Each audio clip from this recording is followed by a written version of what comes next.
Hello everyone, welcome to Techavro.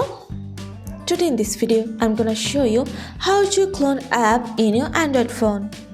Before starting the video, please subscribe to Techavro. So let's get started. For this, you have to open your settings. Now scroll down and press on apps. Now scroll down. Here you can see the option of app clone. Click on this. From here, you can clone your app.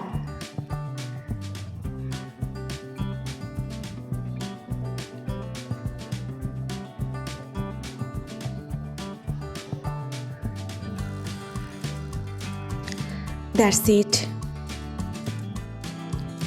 So this is how to clone app in your Android phone. So guys, that's it. You can do this. I think this video is very helpful to you. If it was, then give a thumbs up and hit the subscribe button. And thanks for watching.